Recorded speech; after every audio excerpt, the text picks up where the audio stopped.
The Prime Minister to make a statement. Prime Minister Johnson. Thank you, Mr. Speaker. I've just come from a meeting of G7 leaders joined by Secretary-General Stoltenberg of NATO. And with permission, I'll update the House on our response to President Putin's onslaught against a free and sovereign European nation. Shortly after 4 o'clock this morning, I spoke to President Zelensky of Ukraine as the first missiles struck his beautiful and innocent country and its brave people, and I assured him of the unwavering support of the United Kingdom. Yeah. And I can tell the House that at this stage, Ukrainians are offering a fierce defence of their families and their country. And I know that every honourable member will share my admiration for their resolve. Earlier today, President Putin delivered another televised address and offered the absurd pretext that he sought the demilitarization and denazification of Ukraine. In fact, he is hurling the might of his military machine against a free and peaceful neighbour in breach of his own explicit pledge and every principle of civilized behaviour between states, spurning the best efforts of this country and our allies to avoid bloodshed. For this, Putin will stand condemned in the eyes of the world and of history. He will never be able to cleanse the blood of Ukraine from his hands. And although the UK and our allies tried every avenue for diplomacy until the final hour, I'm driven to conclude that Putin was always determined to attack his neighbour, no matter what we did. Now we see him for what he is, a blood-stained aggressor who believes in imperial conquest.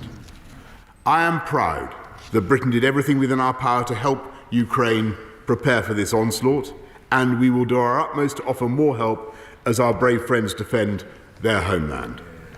Our embassy took the precaution on 18th of February of relocating from Kiev to the city of Lviv in western Ukraine, where our ambassador Melinda Simmons continues to work with the Ukrainian authorities and to support British nationals. Now we have a clear mission. Diplomatically, politically, economically, and eventually militarily, this hideous and barbarous venture of Vladimir Putin must end in failure. At the G7 meeting this afternoon, we agreed to work in unity to maximise the economic price that Putin will pay for his aggression. And this must include ending Europe's collective dependence on Russian oil and gas that has served to empower Putin for too long. So I welcomed, again, Chancellor Scholz's excellent decision to halt the certification of Nord Stream 2. Mr. Speaker, countries that together comprise about half the world economy are now engaged in maximising pressure, economic pressure, on one that makes up a mere 2%. For our part today, the UK is announcing the largest and most severe package of economic sanctions that Russia has ever seen. With new financial measures, we're taking new powers to target Russian finance, in addition to the banks we've already sanctioned this week. Today, in concert with the United States, we are imposing a full asset freeze on VTB. More broadly, these powers will enable us totally to exclude Russian banks from the UK financial system, which is, of course, by far the largest in Europe, stopping them from accessing sterling and clearing payments through the UK. And with around half of Russia's trade currently in US dollars and sterling, I'm pleased to tell the House that the United States is taking similar measures. These powers will also enable us to ban Russian state and private companies from raising funds in the UK, banning dealing with their securities and making loans to them. We will limit the amount of money that Russian nationals will be able to deposit in their UK bank accounts, and sanctions will also be applied to Belarus for its role in the assault on Ukraine. Overall, we'll be imposing asset freezes on more than 100 new entities and individuals, on top of the hundreds that we've already announced. This includes all the major manufacturers that support Putin's war machine. Furthermore, we are also banning Aeroflot from the UK. Next, on top of these financial measures and in full concert with the United States and the EU, we will introduce new trade restrictions and stringent export controls similar to those that they in the US are implementing. We will bring forward new legislation to ban the export of all dual-use items to Russia, including a range of high-end and critical technological equipment and components in sectors including electronics, telecommunications, and aerospace. Legislation to implement this will be laid early next week. These trade sanctions will constrain Russia's military, industrial, and technological capabilities for years to come. We're bringing forward measures on unexplained wealth orders from the Economic Crime Bill to be introduced before the House rises for Easter.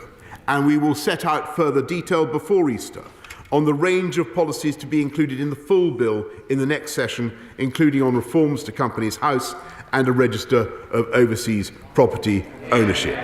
We will set up a new dedicated kleptocracy cell in the National Crime Agency to target sanctions evasion and corrupt Russian assets hidden in the UK, and that means oligarchs in London will have nowhere to hide. And Mr. Speaker, I know that this House will have great interest in the potential of cutting Russia out from SWIFT. And I can confirm, as I've always said, that nothing is off the table. But for all these measures to be successful, it is vital that we have the unity of our partners, the unity in the G7 and other fora. And, Mr. Speaker, Russian investors are already delivering their verdict on the wisdom of Putin's actions. And so far today, Russian stocks are down by as much as 45%, wiping $250 billion from their value in the biggest one-day decline on record. Sberbank, Russia's biggest lender, is down by as much as 45%, and Gazprom down by as much as 39%, while the ruble has plummeted to record lows against the dollar. We will continue on a remorseless mission to squeeze Russia from the global economy piece by piece, day by day, and week by week. And we will, of course, use Britain's position in every international forum to condemn the onslaught against Ukraine, and we will counter the Kremlin's blizzard of lies and disinformation by telling the truth about Putin's war of choice and his war of aggression. And we will work with our allies on the urgent need to protect other European countries that are not members of NATO and who could become targets of Putin's playbook of subversion and aggression. And we will resist any creeping temptation to accept what Putin is doing today as a fait accompli. There can be no creeping normalization, not now, not in the months to come, not in the years ahead. We must strengthen NATO's defences still further. And so today I called for a meeting of NATO leaders, which will take place tomorrow, and I will be convening the countries that contribute to the Joint Expeditionary Force, which is led by the United Kingdom and comprises both NATO and non-NATO members. Last Saturday, I warned that this invasion would have global economic consequences, and this morning the oil price has risen strongly. The government will do everything possible to safeguard our own people from the repercussions for the cost of living. And of course, we stand ready to protect our country from any threats, including in cyberspace. Above all, the House will realise the hard and heavy truth that we now live in a continent where an expansionist power, deploying one of the world's most formidable military machines, is trying to redraw the map of Europe in blood and conquer an independent state by force of arms. And it's vital for the safety of every nation that Putin's squalid venture should ultimately fail and be seen to fail. However long it takes, that will be the steadfast and unflinching goal of the United Kingdom. I hope of every member of this House and every one of our great allies, certain that together we have the power and the will to defend the cause of peace and justice as we have always done. And I say to the people of Russia, again, whose president has just authorized an onslaught against a fellow Slavic people, I cannot believe that this horror is being done in your name, or that you really want the pariah status that these actions will bring to the Putin regime. And to our Ukrainian friends, in this moment of agony, I say that we are with you and we are on your side. Your right to choose your own destiny is a right that the United Kingdom and our allies will always defend, and in that spirit, I join you in saying Slava Ukraini, and I commend this statement to the House. I now call the Leader of the Opposition, Keir Starmer. Thank you, Mr. Speaker. In this dark hour, our thoughts, our solidarity and our resolve are with the Ukrainian people. Invading troops march through their streets. Missiles shell their cities. They've been cast into a war through no fault of their own, because Putin fears their freedom and because he knows that no people will choose to live under his bandit rule unless forced to do so at the barrel of a gun. The consequences of Putin's war of aggression will be horrendous and tragic for the people of Ukraine, but also for the Russian people, who've been plunged into chaos by a violent elite who have stolen their wealth, stolen their chance of democracy, and stolen their future. And we must prepare ourselves for difficulties here. We will face economic pain as we free Europe from dependence on Russian gas and oil and clean our institutions from money stolen from the Russian people. But the British public have always been willing to make sacrifice to defend democracy on our continent, and we will again. The consequences of Putin's actions will be felt throughout the world for years, and I fear for decades to come. Russia's democratic neighbours and every other democracy that lives in the shadow of autocratic power are watching their worst nightmare unfold. So all of us who believe in democracy over dictatorship, in the rule of law over the reign of terror, in freedom over the jackboot of tyranny, must unite and take a stand. We must support the Ukrainian people in their fight, and we must ensure that Putin fails. Putin will eventually learn the same lesson that European tyrants learned in the last century, that the resolve of the world is harder than he imagines, that the people's desire for freedom burns brighter than he can ever extinguish, and that the light of liberty will prevail over his darkness. For that to happen, we must make a clean break with the failed approach to handling Putin, which after Georgia, after Crimea, after Donbass, has fed his belief that the benefits of aggression outweigh the costs. We must finally show him that he is wrong. That means doing all that we can to help Ukraine defend herself by providing weapons, equipment, and financial assistance, as well as humanitarian support for the Ukrainian people.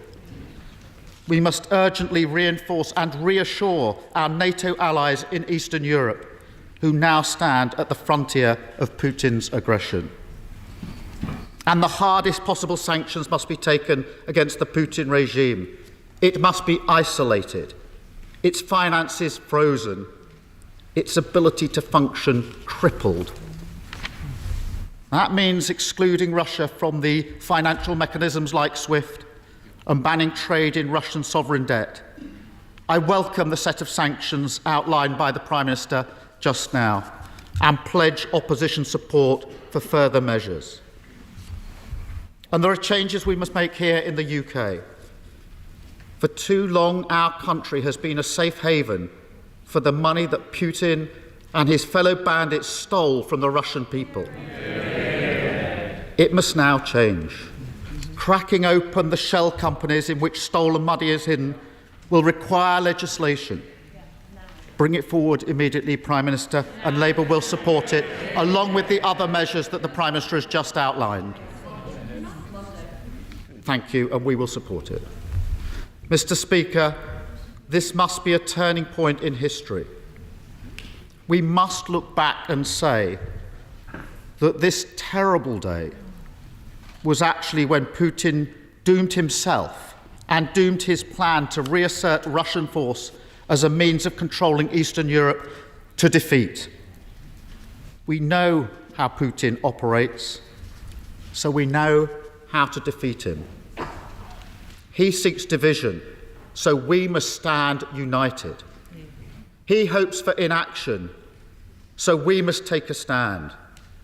He believes that we are too corrupted to do the right thing, so we must prove him wrong.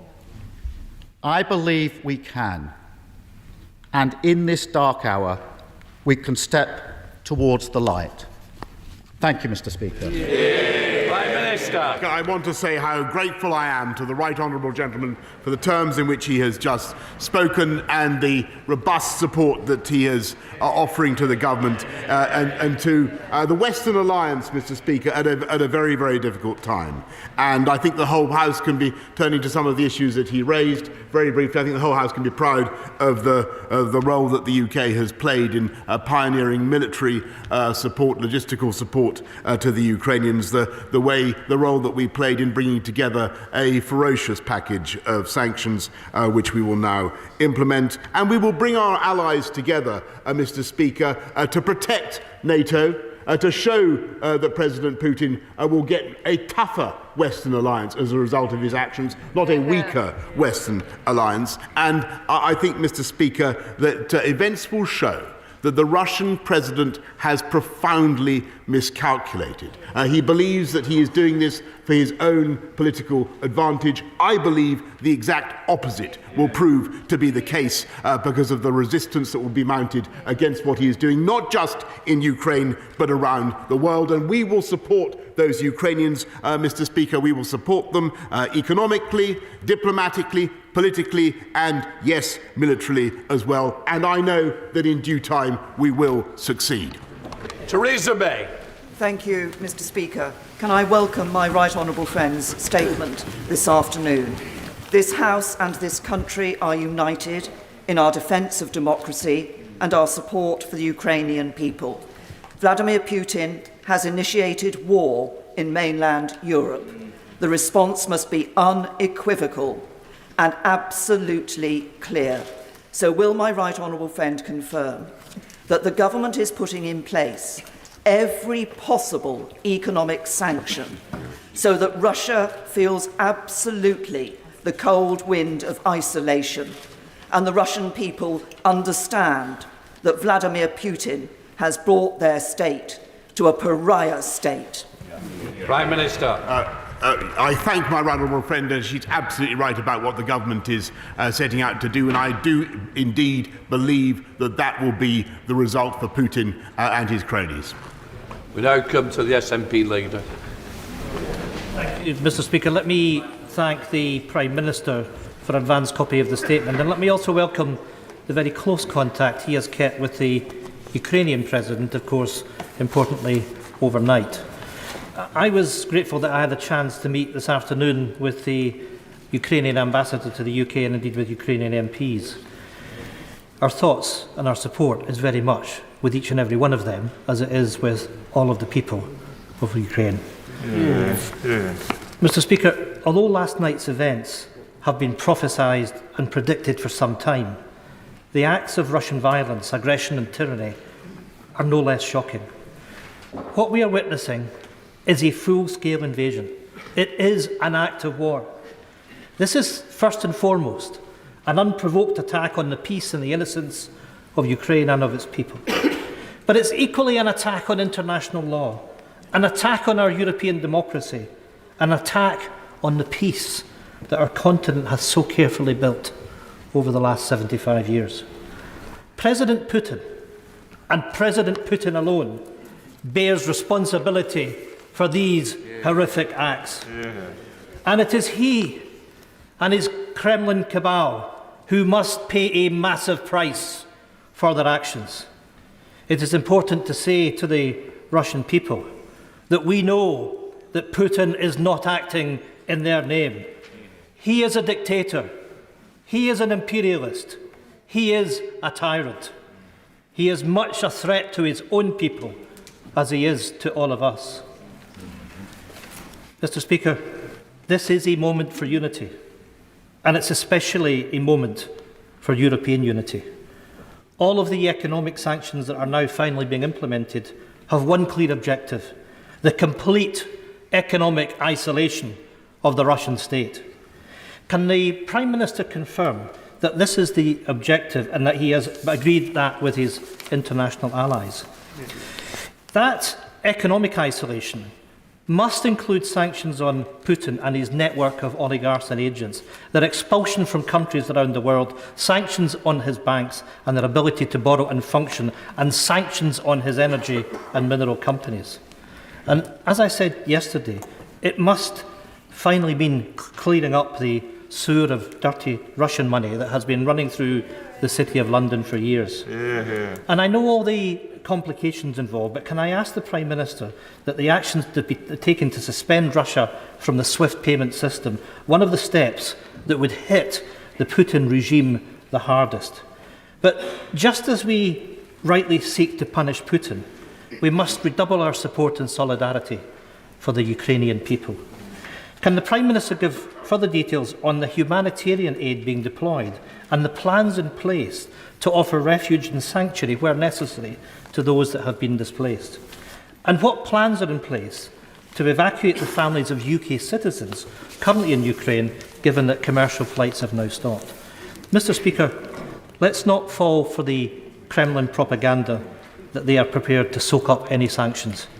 If we act now, if the sanctions are targeted enough, swift enough, severe enough, if we impose nothing less than economic isolation, Putin and his cronies will suffer the consequences of their actions. So let us act together, stand together, and most of all, let us stand with the people of Ukraine. Mr. Speaker, can I thank again the right honourable gentleman for the wisdom and the statesmanship with which he's just spoken, and just on his points in particular, we've put 1,000 troops on standby to help with the humanitarian exodus in the adjacent countries.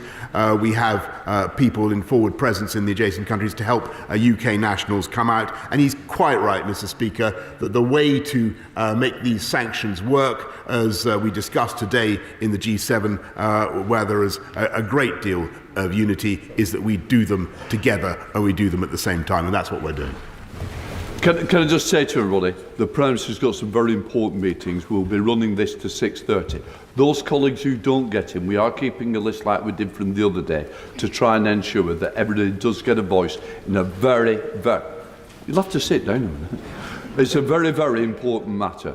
I now come to the Chair of the Foreign Affairs Select Committee, Tom Tugendhat. Thank you, Mr. Speaker. May I first of all pay huge tribute to my right honourable friend, the Prime Minister, and his government today for introducing what sound like the toughest sanctions we've seen in years.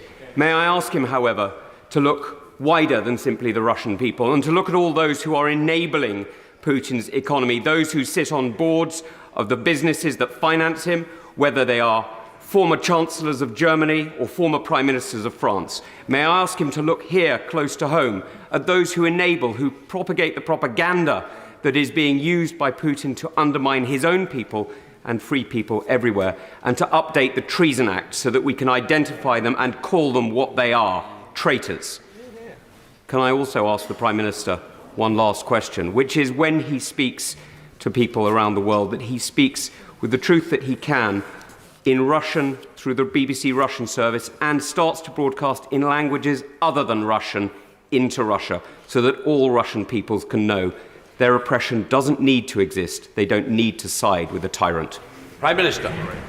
Mr. Speaker, I thank him very much, and he's absolutely right that we have to look at those who abet the Putin regime, and there are many of them, and that's why we're looking at all sorts of ways in which we can address threats to this state, Mr. Speaker, and we are, of course, making sure that the messages from this House, which are so impressive in their unity, should be registered by the people of Russia, because we mean no ill towards them. They are as much, in many ways, the victims as the people of Ukraine of this appalling regime, and they need to know what's really going on. Dame Angela Edel. Mr. Speaker, would the Prime Minister tell us, if he can, what's going on with the Russian troops going through Chernobyl, which sent a chill through a lot of people's thoughts when we heard about it? Prime Minister. I thank the Right Honourable Lady very much. I hesitate to give the House a running commentary on what seems a very fluid and very dangerous situation, but to the best of my knowledge, she's right in what she says. Dr. Julian. Thank you, Mr. Speaker. For the best part of 50 years, Britain gave sanctuary to the governments in exile of the occupied Baltic states. If, as appears likely, Ukraine gets overwhelmed, will we offer to give sanctuary to a government in exile pending Ukraine's future freedom? Prime Minister. Of course, I thank my old friend. Of course, Mr. Speaker, we will give all support that we can, logistical or otherwise, as Britain always has done to governments in exile. And the point I made to one of the points I made to President Zelensky this morning was that it might be necessary for him to find a safe place for him and his cabinet to go. Ed Davey. Mr. Speaker, with President Putin responsible for this catastrophic human tragedy, Liberal Democrats join all sides to stand in solidarity with the people of Ukraine, and I thank the Prime Minister for his statement. Today must be a wake-up call. The West has been too complacent over Putin's threat for too long. We have taken for granted our fragile alliances, so crucial for the defence of freedom, emboldening Putin, this outrageous act of aggression. The West cannot be complacent any longer. So will the government reverse its proposed troop cuts to the British Army and offer far greater military support to our NATO allies in Eastern Europe? And Mr. Speaker, Putin must face the most punitive of sanctions. The world must isolate Russia like the rogue state it is, including the state-backed oil giant Rosneft, 20% owned by BP. So will the Prime Minister commit to banning UK investment in Russian oil and gas companies with immediate effect? Prime Minister. Mr. Speaker, on his point about investment in Russian oil and gas, as I've said, we must move away from all our dependencies on Russian oil and gas, and that is the objective of the UK government. We're lucky in this country that we have only 3% of our gas that comes from Russia. Other European countries are in a much more exposed position. On his point about supporting Eastern Europeans, we have, as he knows, doubled the size of our commitment to Estonia. We've gone bigger in Poland, another 350 Marines from 4-5 Commando. We're in the skies above Romania. I don't believe there's another country in NATO that is currently doing more to strengthen NATO's eastern defences. Felicity Buchan. Thank you, Mr. Speaker. My constituency, Kensington, has strong historical connections with Ukraine, so I welcome this robust approach. My constituency also has seen significant property investments by Russian investors. Can I urge my right honourable friend to accelerate the introduction of a register of beneficial ownership of property? Prime Minister. Yes, she's completely right, and we need to unpeel the facade of these companies, these shell companies, so we can see who owns the property concerned. Hilary Benn. Thank you very much indeed, Mr. Speaker. It's because John Stuart Mill was right when he warned that bad men need nothing more to compass their ends than that good men should look on and do nothing, that the whole House will support the measures that the Prime Minister has just announced. Now, in his statement, he said our mission is clear diplomatically, politically, economically, and eventually militarily. What did he mean by using the word militarily? Was he referring to providing further defensive weapons to enable Ukraine to defend itself? Prime Minister. Yes, Mr. I obviously don't want to go into detail because it is a very sensitive and difficult business. But yes, Mr. Speaker, we have done, we continue to do so, and I believe I have the support of the House in intending to continue to do so. Bob Seeley. Thank you very much indeed, Mr. Speaker. I thank the Prime Minister for his words and his, if I understand correctly, early commitment to an economic crime bill and a kleptocracy cell. In relation to that, will there be a foreign lobbying bill? Will there be amendments to Libel and Data Protection Act to stop unscrupulous law firms offering intimidation services to oligarchs and kleptocrats?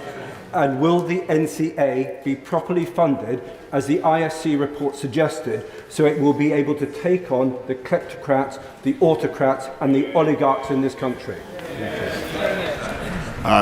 Mr. Speaker, I'm grateful.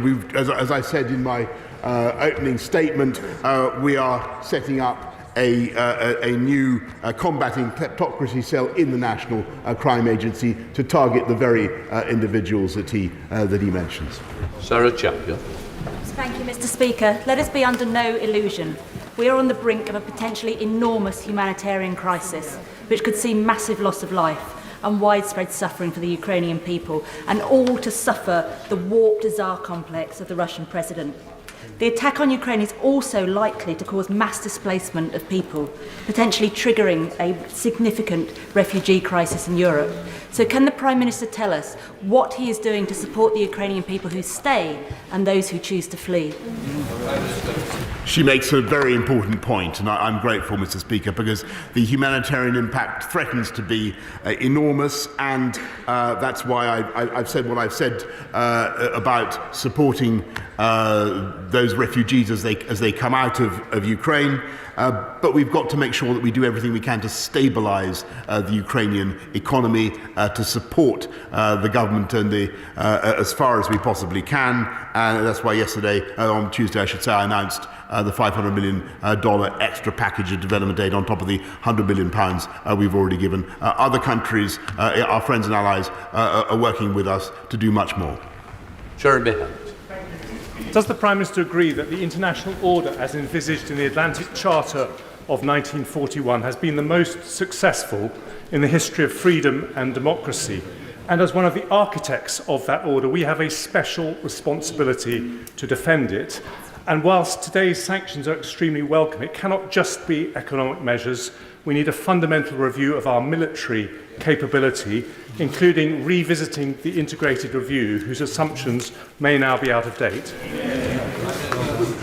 Mr. Speaker, the integrated review begins with the assertion that the most important area for our national security is the Euro-Atlantic area, as I believe I said to the honourable gentleman opposite on Tuesday. And that remains fundamental, and that's why we've continued with the investment that we have in NATO. We're the second biggest funder of NATO, as the honourable gentleman knows. But he's my right honourable friend knows. But he's right in what he says about what's at stake.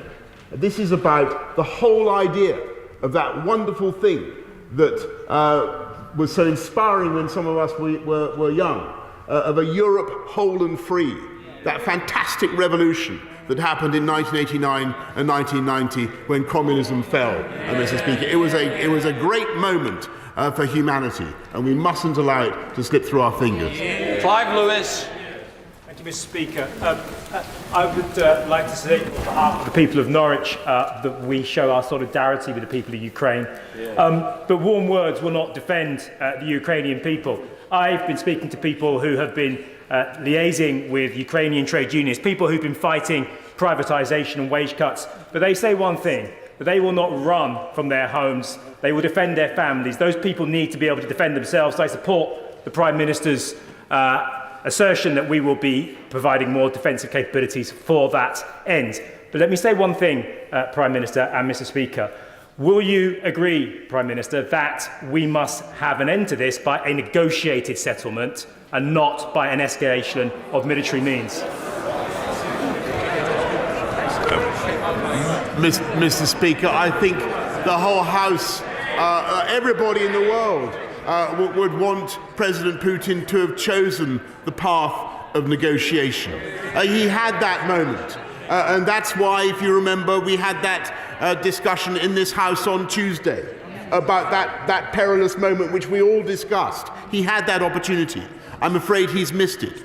He's chosen the path of overwhelming violence and destruction. And I'm afraid that puts us on a very, very different course. And we have to accept that reality. David Davis. Everybody will wholeheartedly support the Prime Minister's sanctions, hopefully against all 140 Russian oligarchs that support Putin and against all the major banks. The Prime Minister also described the Russian state as a pariah state. And he's right, because they have broken international criminal law on a major scale. Can we actually implement our view of the pariah state by ensuring that everybody involved in that decision, if they leave Russia to go abroad, face international criminal sanctions wherever they go? I thank my right honourable friend, and that is exactly what we can now do, thanks to the measures that this House has passed. Neil Hamley. Thank you, Mr. Speaker. This morning we woke to the worst possible news, and I make no apology in hoping for a diplomatic solution. However, my party and I condemn the escalating Russian aggression. This is a fluid and developing situation, but we are now in uncharted territory. I can update the House that whilst there have been calls in this place for Alex Salmond to cease broadcasting on Russia Today, negotiations have obviously been happening in the background, and I can confirm that he has suspended broadcasting on Russia Today. But we must prepare for the worst. And I would ask the Prime Minister, what strategy is he bringing forward to increase the capacity of North Sea oil and gas so that we can support ourselves and EU member states and protect our people from a further increase in the cost of living? Mr. Speaker, I must say I disagree profoundly with what he has had to say about negotiating now. I don't think that option is open to us. We must do our best to support and protect the people of Ukraine, and working with our international friends and allies to constrict what Vladimir Putin can do. And on his point about Russia Today, Mr. Speaker, I simply observe that the former leader of the Scottish Nationalist Party is his leader. Sorry, I'm so sorry. I'm sorry. His leader. I understand the pleas he entered in defence and mitigation. They don't seem to cut much ice with me. Sir Graham Brady.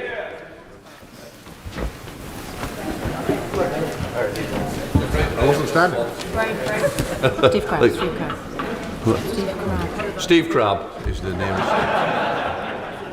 Mr. Speaker, I strongly welcome the further set of sanctions announced by the Prime Minister this evening, and we look forward to further steps being taken in the days ahead and not being held back by perhaps some of the slower moving members of the alliance in Europe.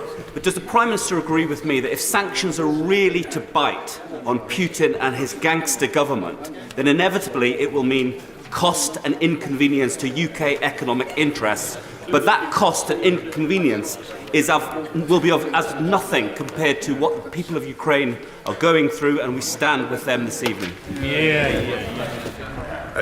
Yes, I'm afraid my honourable friend is right.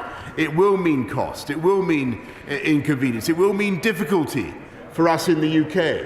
But that will be a price worth paying, Mr. Speaker, for defeating the objectives of Vladimir Putin and showing that aggression does not pay. Diana Johnson. Dame Diana Johnson.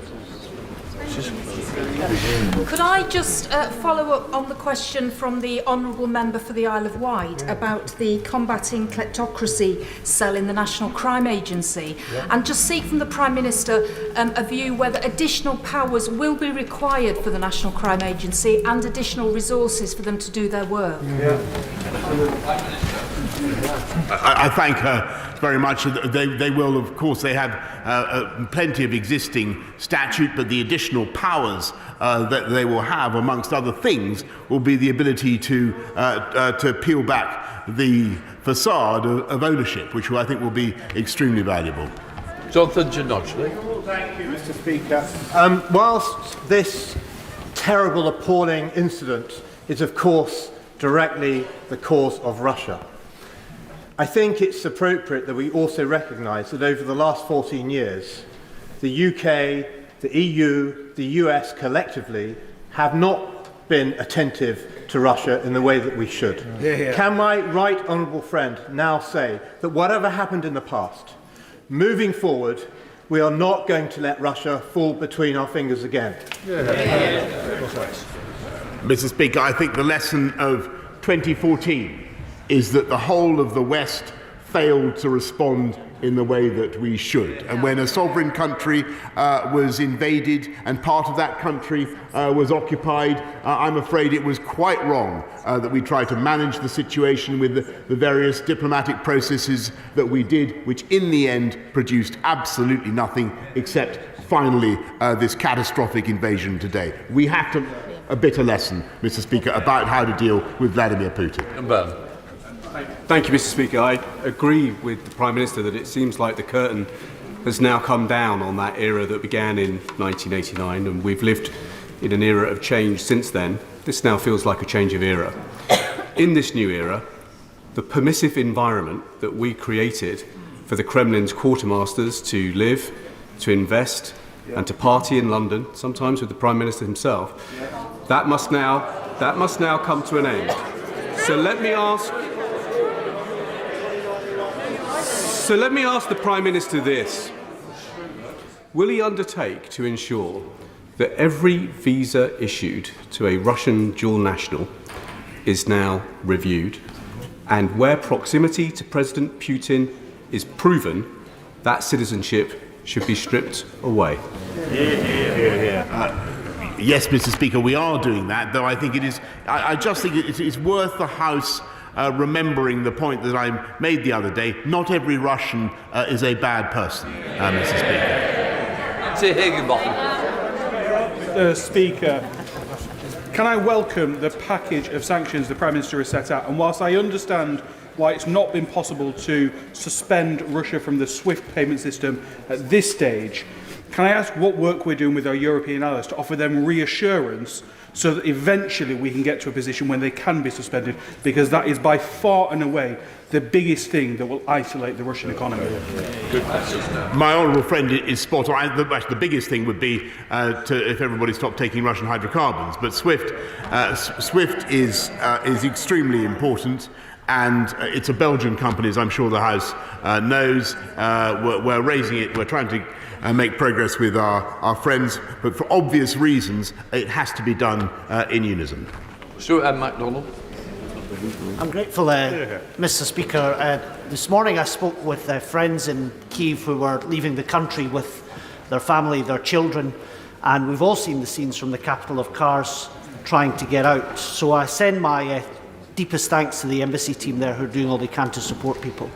But can I ask the Prime Minister about two areas of support for Ukraine: economic support and continuing support for defensive capability? Will both of those areas of support intensify, and can he assure the House, I see the Foreign Secretary telling me so, but can he assure the House that the government will continue the deepest possible conversations with the government in Ukraine to ensure that no matter the assault that comes to it from Vladimir Putin, we will be supporting them in a deeply meaningful sense. Yes, on that last point, the answer is certainly yes, Mr. Speaker. And just for instance, the other day I was looking at two British minesweepers being refitted in Rosyth, as I'm sure he knows, which are due to go to Ukraine. The question will be access, Mr. Speaker. That's what it all depends on. Sir Robert Butland. Thank you, Mr. Speaker. It's crystal clear from this act of naked aggression that Putin doesn't seek Finlandisation on his borders. He seeks at best to recreate a Belarus in the south, or at worst to dismember the sovereign state of Ukraine.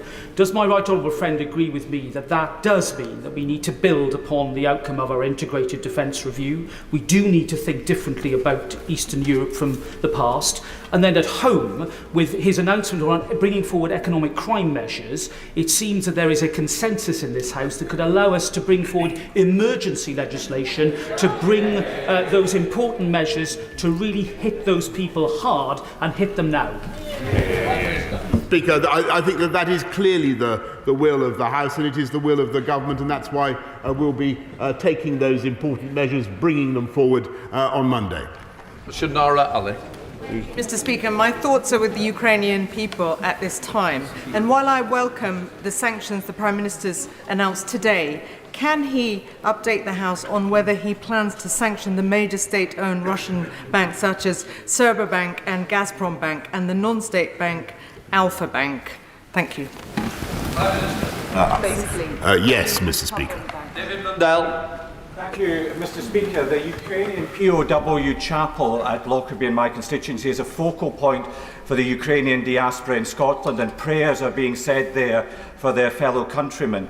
But what Ukrainians in the UK have identified, being grateful for the military support that has already been forthcoming, is that there is an immediate need for medical battlefield supplies, for warm clothing for troops and for camouflage gear. And can my right honourable friend, the Prime Minister, assure the House that they will be forthcoming?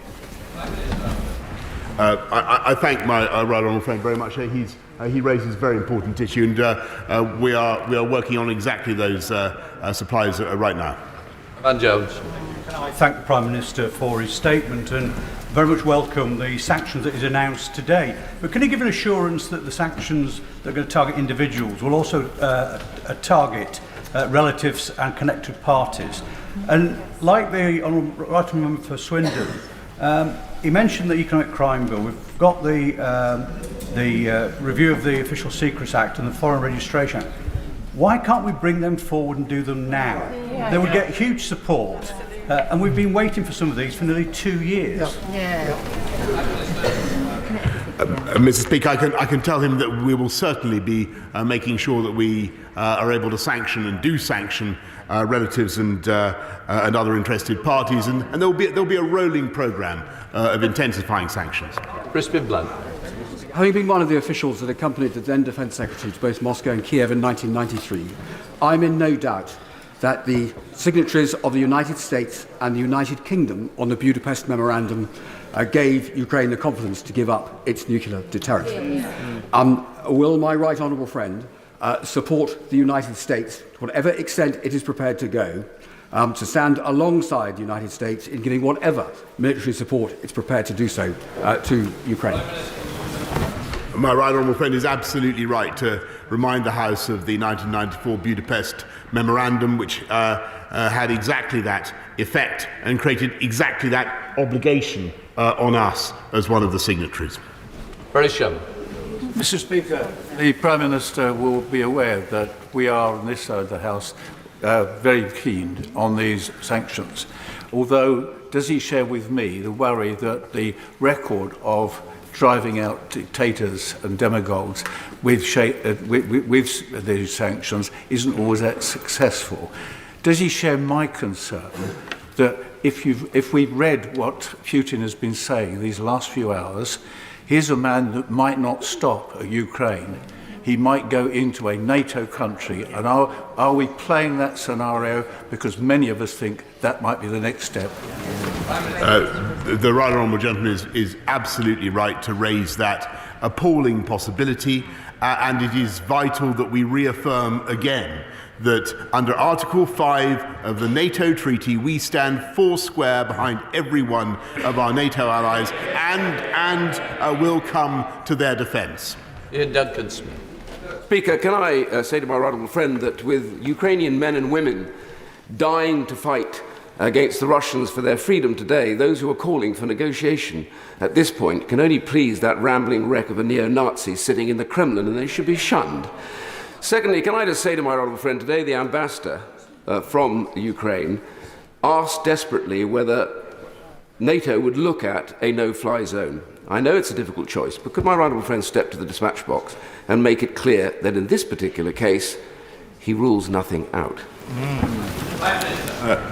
Mr. Speaker, I know that my right honourable friend is a great military expert, and he will understand, and I understand the attractions of the no-fly zone. I remember the no-fly zone that was created in 1991, as I recall, in northern Iraq. The situation here is very different.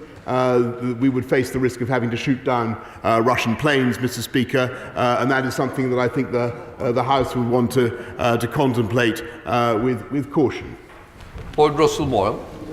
Speaker, in locking out Russian state money, I hope the Prime Minister can give me reassurance that that will include our overseas territories and dependencies that must be included in this. And I note that there are, Mr. Speaker, protests in a number of Russian cities across Russia at the moment, and celebrities in Russia have been speaking out. I do hope that we will be offering all the support that we can to those people who are likely to be shunned by the fascist imperialist Putin regime.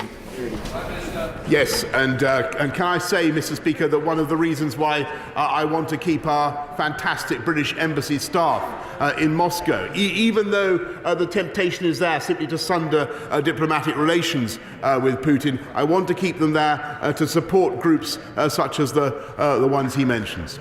Bob Stewart. Mr. Speaker, I've given evidence for war crimes trials.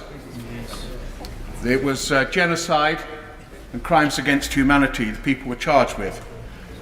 Could I ask my right honourable friend and the House to agree with me that any Russian who kills a Ukrainian must remember that one day they may well be brought to court for crimes against humanity or genocide?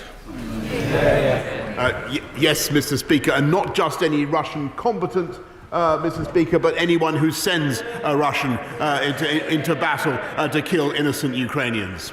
Bill Esterson. Thank you, Mr. Speaker. President Zelensky has called for the toughest possible sanctions. For them to be the toughest possible, that must mean immediate.